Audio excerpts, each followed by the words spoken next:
Hey, shalom, guys. Welcome to another episode of the Ten Commandments. Today, we're going to be going over the fifth commandment of obeying our father and our mother. So let's go right into it. It starts with Exodus chapter 20, verse 12. And this is what it says: Honor your father and your mother so that your days may be prolonged on the land which your Lord God gives you. Now, the Torah tells us to honor our parents. The word for honor in the Hebrew is chabed, essentially the same word we translate as glorify. Now, the verbal root speaks of heaviness. To honor parents is to ascribe appropriate weight to them, to value them correctly, and to treat them with the respect, dignity, and care that they deserve. Now, Jewish tradition teaches that, at the very least, this means making sure that our parents are provided for in their old age. The spirit of the law, however, asks us to treat our parents with profound respect.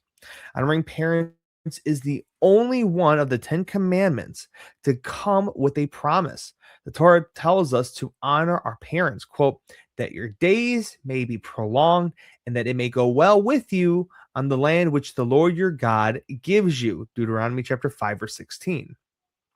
Now, a wise son makes his father glad, but a foolish man despises his mother.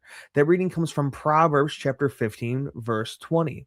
The commandment to honor one's father and mother is especially difficult for the generations of today's world. In the modern world, youth centered cultures have learned to find their own identity by defining themselves on the things from the previous generation. The result is that whole generations of human beings are raised to believe that disrespect for parents and disdain for their expectations is the normal and healthy path to individuality and adulthood. It is not uncommon to hear young people today speak back to their parents, argue with them publicly, or reply to them with sarcasm or open aspiration. Now, this is regarded as acceptable in today's culture. For believers, it is not acceptable. Our young people need to realize that even contradicting their parents is taboo. Public interferences toward parents is a grievous sin. When I hear young people talk back to the parents, I'm embarrassed for the parents, embarrassed for the young people, and embarrassed to be present. It is shameful. Yet our culture has convinced young people that it is self agonizing to speak back to a parent. Popular culture portrays it as cool for children and for teens to appear anonymous on the peer level of their parents. Now, secular teens hate being seen in public with their parents. Accepting parental authority hampers or perception of their coolness. Now, the Bible would call this coolness pride and haughtiness. It demonstrates disrespect. It is a spiritual ugliness. So being cool here, especially with the young guys, is a big problem. Adults need to take the commandment of honoring parents seriously too. The commandment does not expire when you turn 18. Now, someone will object and say, my parents are not worthy of honor and that they did horrible things to me. Now, sometimes abuse and family dysfunction make honoring one's parents unthinkable.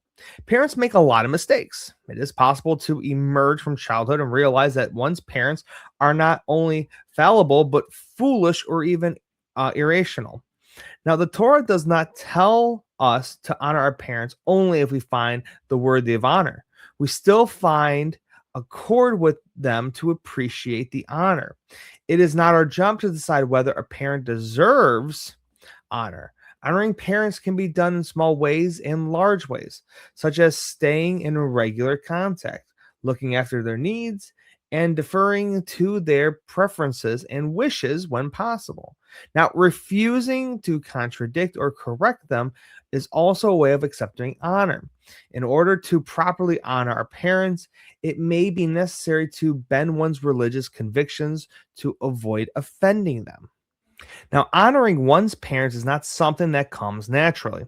Like all virtues, it is something that is learned. It is a discipline to be mastered. Parents also have a responsibility around this commandment. They need to be careful not to raise disrespectful children who will find it difficult to keep the commandment of honoring them. When we allow our children to treat us with impatience or to regard us as peers, we are fostering disrespectful spirits. Now, a parent should not grant any allowance of disrespect. However, a father cannot teach his child to honor him by demanding honor. Neither can a mother teach her child to honor her by demanding to be honored. Instead, we teach our children to honor us by honoring our parents and by honoring our spouses. When a child observes his mother honor his father and vice versa, the child learns the act of honoring father and mother. Only the mother can properly teach a child to honor the father, and only the father can properly teach a child to honor his mother. A parent must never take sides with a child against the other parent. If you feel that your spouse is wrong, take your spouse's side anyways. Do not contradict your spouse in front of the children. Now, disagreements with your spouse should never be spoken in the hearing of children. When your child treats your spouse with disrespect, it is your job to rebuke the child on behalf of the spouse. Do not speak to your father that way. Never speak to your mother like that. Things like that. Now, single parents need to establish firm and consistent boundaries with their children and turn to the community of faith for assistance when needed. And obviously, this is referring to the local congregation, whether it is a synagogue or church that you attend, so that they can be that second parent to you. I hope you learned a lot and this was beneficial for you. Join us on the next episode as we go over the sixth commandment. See you then. Shalom.